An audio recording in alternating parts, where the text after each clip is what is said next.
तो फिर से स्वागत करता हूँ सभी को इस नए वीडियो में। आज का वीडियो है फ्रिक्शन का पार्ट 2 वीडियो। तो ये वीडियो थोड़ा सा लेंदी ज़रूर होगा बिकॉज़ आज का वीडियो थोड़ा सा इम्पोर्टेंट ज़रूर है। पहले हम बात करेंगे कॉज ऑफ फ्रिक्शन को ब्रीफली एक्सप्लेन या फिर डिस्क्राइब करेंगे। तो yesterday I released a video and उसमें मैंने कॉज ऑफ फ्रिक्शन छोटा सा लिखा था ऐसे। तो इसको अगर 1 मार्क्स का आता है तो आपको ये लिखना है, अगर 3-4 मार्क्स का आ जाता है या फिर 2 मार्क्स का या फिर 3 मार्क्स का आ जाता है तो हमें थोड़ा बड़ा करके लिखना पड़ेगा, मतलब थोड़ा एक्सप्लेन करना पड़ेगा अच्छे से। तो तब हमें थोड़ा ये वाला लिखना पड़ेगा अभी जो मैं लिख रहा हूँ। So friction is caused by the of interlocking of irregularities in the surfaces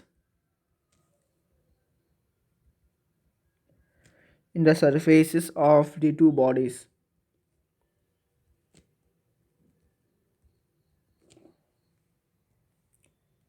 which are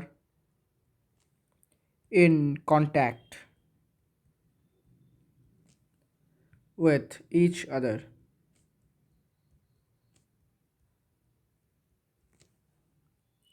The force of friction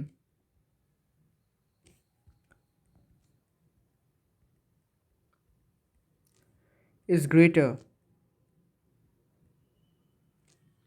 if very rough surfaces are involved.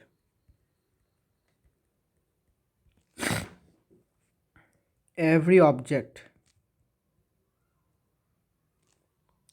has a rough surface, though the surface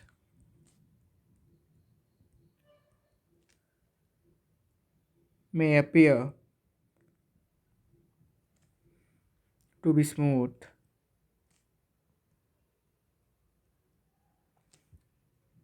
To our naked eyes, to our unaided eyes.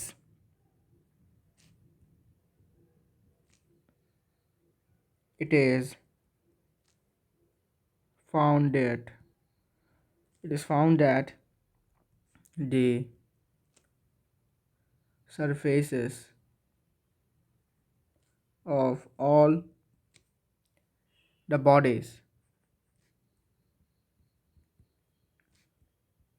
are rough. Some are more rough and others are less.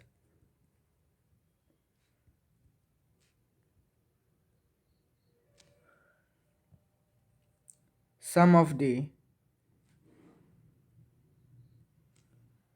particles on the surface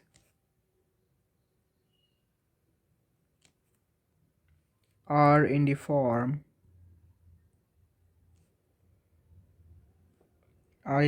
of tiny hills, and the others form groups. These tiny hills and groups get entangled with one another. तो cause of friction में ये लिखना है कि friction is caused by the interlocking of irregularities मतलब दोनों object के surface में कोई भी ऑब्जेक्ट, दोनों ही ऑब्जेक्ट में जो सरफेसेस है दोनों के वो स्मूथ नहीं है, रफ है, मतलब ups and down, hills and groups present है in the surfaces of the two bodies which are in contact with each other. Contact है, दोनों एक दूसरे के कॉन्टैक्ट में है। The force of friction is greater, force of friction ज़्यादा होता है अगर ज़्यादा रफ सरफेस होता है। Okay, and every object has a rough surface, हर एक ऑब्जेक्ट में, हर एक ऑब्जेक्ट का एक रफ सरफेस है। ठीक है, हमारे आंखों से दिखता है कि बहुत स्मूथ है, लेकिन एक्चुअली बहुत रफ है माइक्रोस्कोप के अंदर से देखें तो।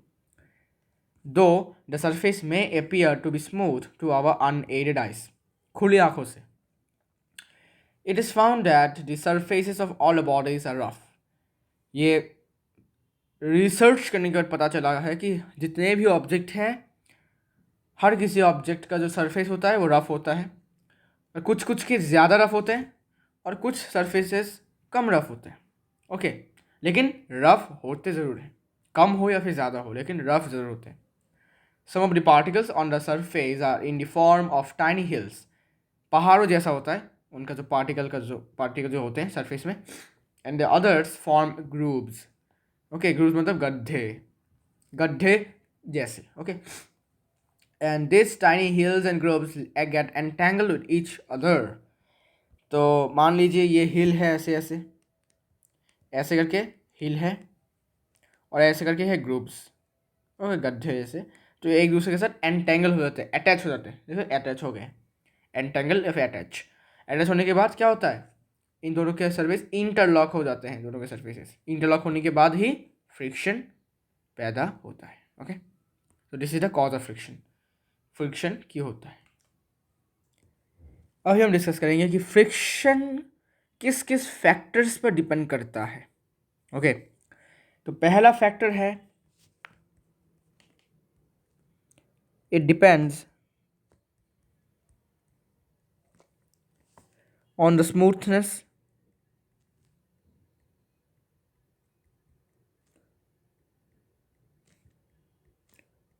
or roughness of the two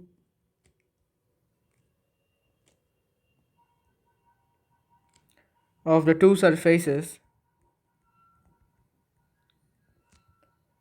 which are in contact with each other.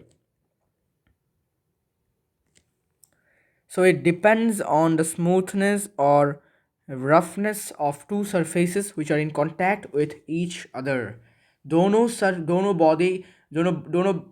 Bodies के जो सरफेस हैं उन सरफेसेस के रफनेस या फिर स्मूथनेस पर डिपेंड करता है friction.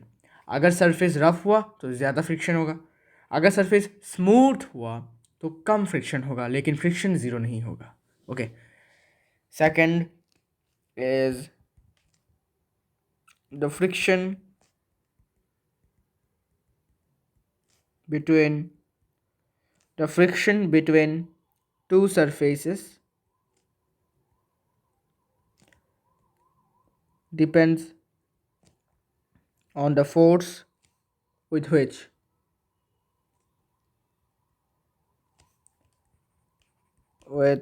which the two surfaces are pressed together. दोनों सरफेसेस के बीच में जो फ्रिक्शन होता है वो डिपेंड करता है उस फोर्स में, जिस फोर्स से दोनों सरफेसेस को प्रेस किया जाता है एक साथ। मतलब अगर हम दोनों ऑब्जेक्ट को फोर्स देते हैं दोनों ऑब्जेक्ट के ऊपर, ठीक है, मान लीजिए ये एक ऑब्जेक्ट है और ये एक ऑब्जेक्ट है, दोनों सरफेस इन कांटेक्ट में है, तो अगर, अच्छा, हील्स एंड ग्रुप्स ऑब्वियसली दिया, तो अगर फोर्स थोड़ा वीक हुआ, वीक फोर्स, तो फ्रिक्शन हमें ज़्यादा फील होगा। ओके, फ्रिक्शन हमें ज़्यादा फील होगा। Why so? बिकॉज कम फोर्स होगा तो फ्रिक्शन क्या करेगा, इसको रोक लेगा। ओके, तो फ्रिक्शन में ज़्यादा फोर्स लगेगा, ज़्यादा फील होगा। और अगर हम स्ट्रॉन्ग फोर्स अप्लाई करते हैं तो फ्रिक्शन में लेस फील होगा, बिकॉज ज़्यादा फोर्स अप्लाई करेंगे तो फ्रिक्शन का जो लिमिट होता है रोकने का वो क्या होगा, पार हो जाएगा। हमारा जो फोर्स हमने यूज़ किया है, हमने अप्लाई किया है, तो ऑब्जेक्ट ईजिली क्या होगा, मूव हो जाएगा। ओके, इसलिए हमें फ्रिक्शन लेस फील होगा। तो ये थे दो फैक्टर्स जिस पर फ्रिक्शन डिपेंड करता है। और इसका इसको हम और एक नाम से भी जान सकते हैं, जिसे हम बोलते हैं फैक्टर्स अफेक्टिंग फ्रिक्शन। ओके, दोनों का एक ही आंसर है।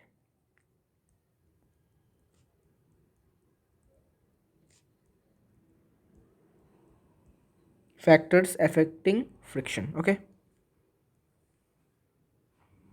ये दोनों सेम है।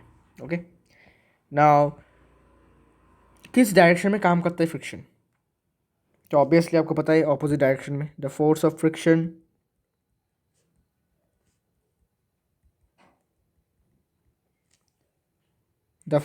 Friction acts in a direction opposite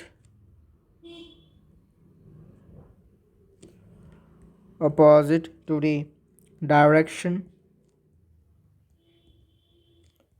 in which an object moves.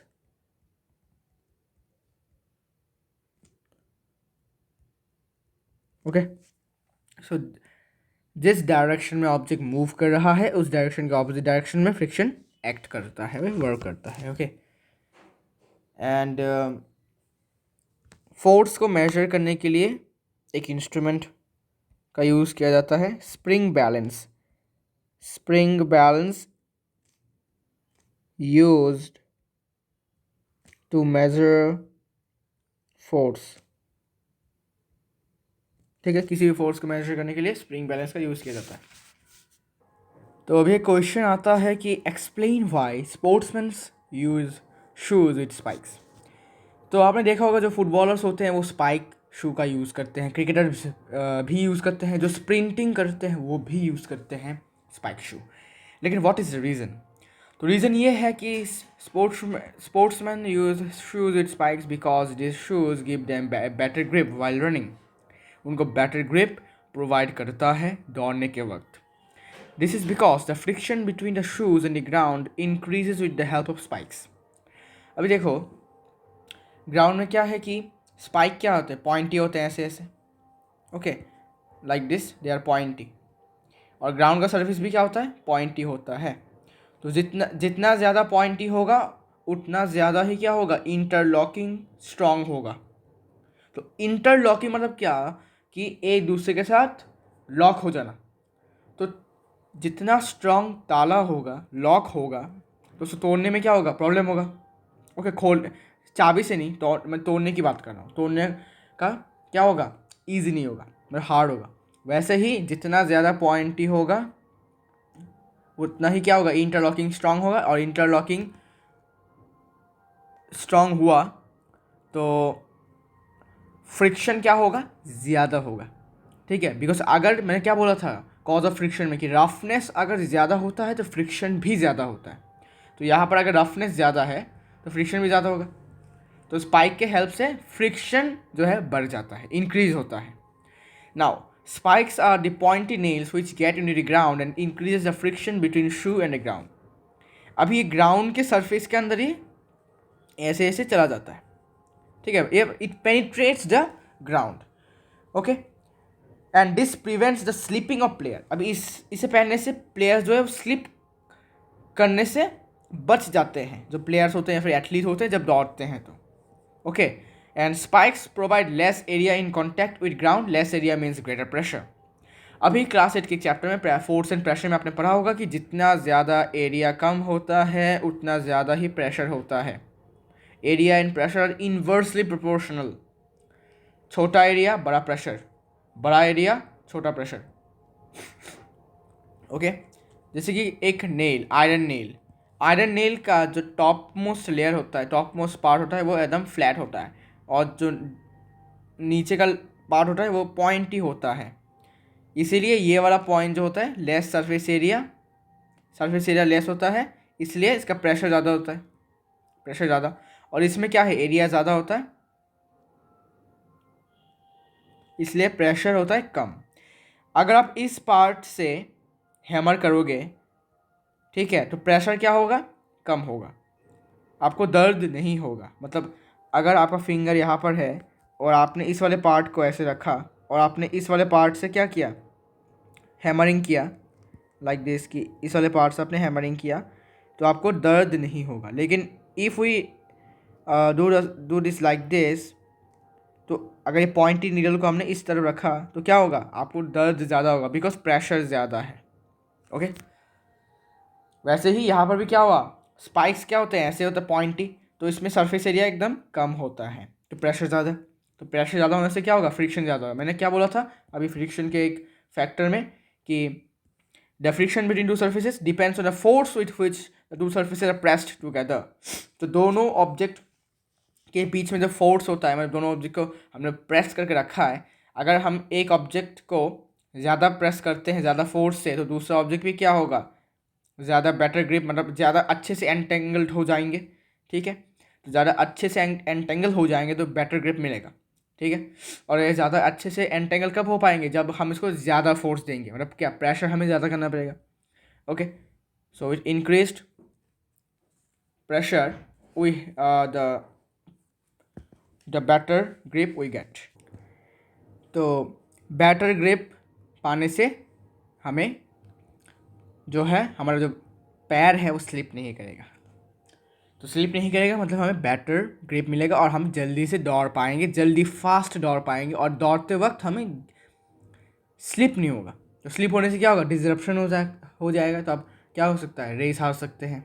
Okay, so increased pressure means greater pressure means increased friction, and increased friction means better grip with the ground, and better grip prevents slipping. Okay, and then we have laws of friction. So the first law is friction opposes the motion.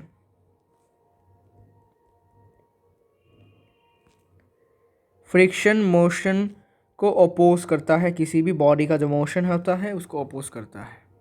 दूसरा, friction is independent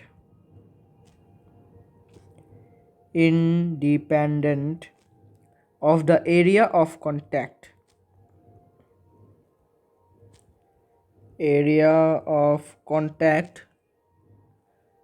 between the two surfaces. So friction is independent of the area of contact between the two surface. दोनों surface के बीच में कितना area का contact है उस पर friction depend नहीं करता। ओके, अगर एरिया छोटा भी है तब भी फ्रिक्शन बराबर होगा, अगर एरिया बड़ा है तो तब भी फ्रिक्शन बराबर होगा।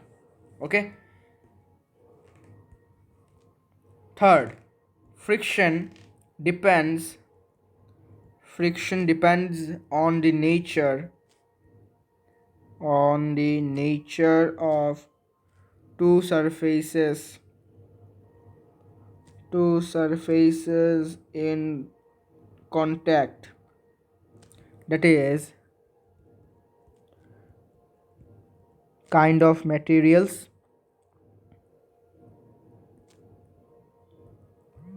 smoothness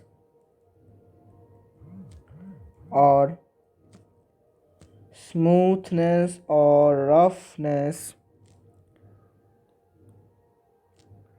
and degree of lubrication.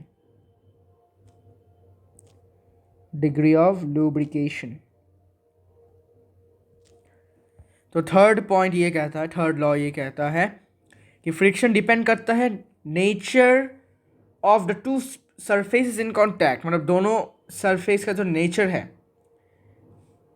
उस पर डिपेंड करता है। मतलब काइंड ऑफ मटेरियल्स का किस प्रकार के मटेरियल्स हैं। It can be heavy material, it can be light material, मतलब it can be heavy object, it can be light object, उस पर भी डिपेंड करता है। फिर स्मूथनेस और रफनेस ऑफ द सरफेस, और degree of lubrication. Now what is lubrication? Lubrication means you can say एक तरीके का फ्रिक्शन को रिड्यूस करने का एक प्रोसेस। ओके, तो lubrication means a process to reduce friction up to some amount. Okay, तो लुब्रिकेंट्स वो होते हैं, वो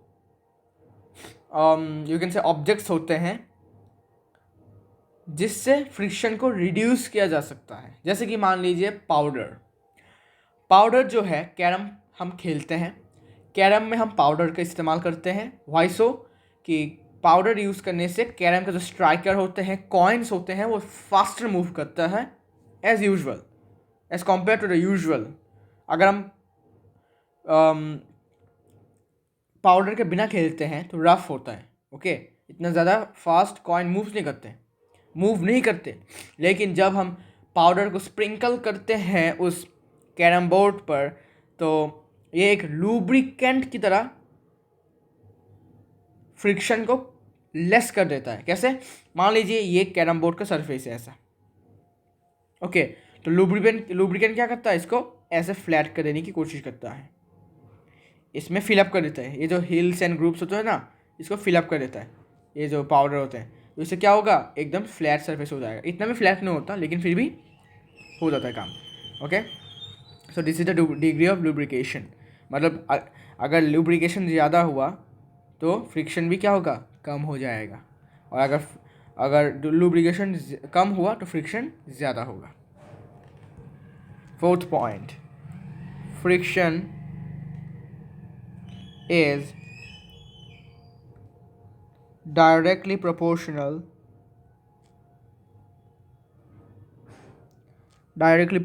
to the weight of the body। किसी भी ऑब्जेक्ट के वेट पर, मतलब वेट से डायरेक्टली प्रोपोर्शनल है फ्रिक्शन। मतलब समझाता हूँ, body which tends to move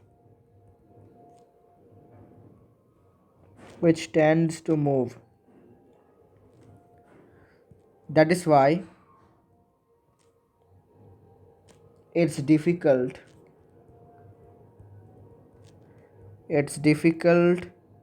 to move heavier objects।